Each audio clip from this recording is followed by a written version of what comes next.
Mä oon Iida ja mä oon 180 senttimetriä pitkä.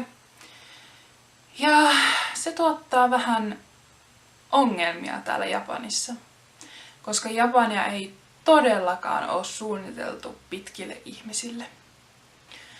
Aloitan vaikka siitä, että huonekalut on käytännössä kaikki aivan liian matalia.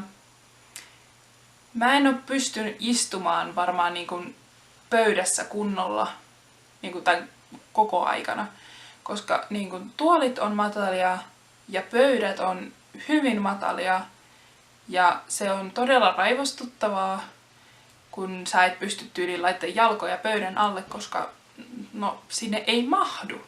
Niin sit joutuu istumaan sellaisessa hyvin omituisessa asennossa, kun ei mahdu sinne pöydän alle jalat. Ja sit tosiaan mun sängytkin on aika lyhyitä. Niihin kyllä mahtuu, mut ne kyllä sais olla pitempiäkin. Ne sängyt on ihan fine, jos niissä ei oo laitoja. Mutta heti jos niissä on laidat, niin heti tulee vähän ongelmia, kun pää joko kolisee sinne niin kuin yläosaan tai sitten niin kuin jalat potkii alaosaan. Että hyvä juttu on siinä se, että mä niin kuin yleensä nukun niin kuin sikiöasennossa, niin sit se ei niin hirveästi haittaa, mutta kyllä ne silti sais niin kuin tehdä isompia huonekaluja. Ja vessanpöntöt on myös tosi mataalalla. Ja se on tosi ärsyttävää. Varsinkin jos sulla on lihakset kipeänä. Siis mä itse en urheile niin paljon, että mulla ei hirveästi lihakset kipeänä, mutta jos mulla sattuu olemaan, niin se on todella raivostuttavaa, niin kun sun pitää kyykistyä niin matalalle. Ja osassa paikoissa Japanissa, esim. Niin kun, jos puistoissa on vessoja, niin niissä yleensä on niin kun lattiavessat. Eli siis käytännössä niin kun lattiassa on reikä, mikä on todella ärsyttävää, koska sun pitää kyykkiä siinä. Ja mulla on koko ajan semmonen pelko, kun mä menen kaikkialla. Siis mä oon alkanut huomata sen, että niin kun mä niin kun laitan mun päätä tarkoituksella niin kun alemmas, koska mua pelottaa, että mä niin kun osun siihen kattoon. Kun joissakin paikoissa se on silleen aika matalalla, mutta totta kai mulla on aina vähän tilaa, mutta silti mä aina niin kun laitan päätä alemmas, että mä en varmana osu siihen.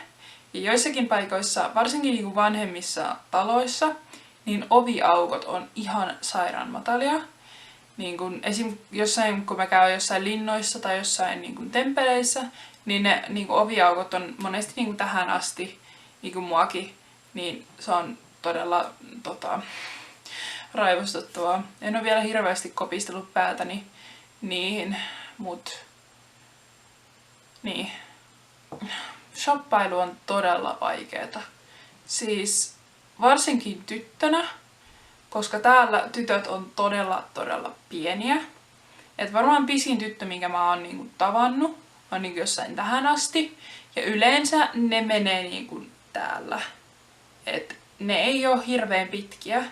Niin voitte vaan kuvitella, kun mä menen kauppaan, jos se myydään pääasiassa niinku näin pitkille ihmisille niin kuin vaatteita.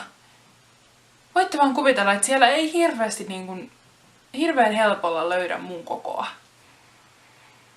Ja se on todella raivostuttavaa, mutta toisaalta enpä ainakaan tuhlaa niin paljon rahaa vaatteisiin, kun ne ei vaan mahu mulle. Sitten koulussakin on todella ärsyttävää, koska siellä luokassa on niin paljon pulpetteja, ja niiden pulpetteen välissä on niin ehkä tämän verran tilaa. Ja sit siinä on se tuoli, niin siinä jää tosi vähän tilaa. Et jos mä istun siellä niin pulpetissa, jos mä laitan mun jalat suoraksi, mä luultavasti osun sen niin edessä olevan jalkoihin. Tai jos mä laitan ne silleen niin penkin alle, niin mä luultavasti niin melkein osun sen niin takana olevan jalkoihin, jos se pitää niitä edessä. Eli siis niin ne on hyvin epämukavia, ja jos mä yritän nukkua luokassa, mitä minä teen, koska miksi ei, en minä siellä opi kuitenkaan mitään, sitten jos mä menen niin makaan siinä, niin mun käsityyliin osuu siihen toiseen, tai Se vaan on liian vähän tilaa.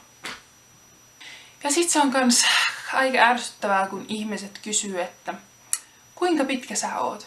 Sitten kun mä sanon niille, että mä oon 180 senttimetriä pitkä, ne on silleen, oikeesti? Siis oikeesti? Mä oon vaan silleen, sä näet, että mä oon pitkä. Miksi sä oot niin yllättynyt, kun mä sanon, kuinka pitkä mä oon? Mä en vaan ymmärrä sitä logiikkaa. Koska niin kun, saattaa olla, että joskus kun tapaa ihmisiä, niin niiden tyyliin ainut kysymys on, että kuinka pitkä sä oot. Mutta mä oon ainakin yhden positiivisen asian tästä pituudesta löytänyt. Nimittäin mä oon ihan sairaan hyvä maamerkki. Ihan oikeesti. Mua ei hirveän helpolla pysty sieltä niin kun olla huomaamatta, kun mä oon niin tyyliin kaikkia päätä pidempi. Ja myöskin mä näen todella hyvin. Niin kun ei ole kuule paljon esteitä sieltä. Niin se on muuten todella kätevää, koska Japanissa täällä on niin todella paljon ihmisiä, niin ainakin mut löytää todella helposti.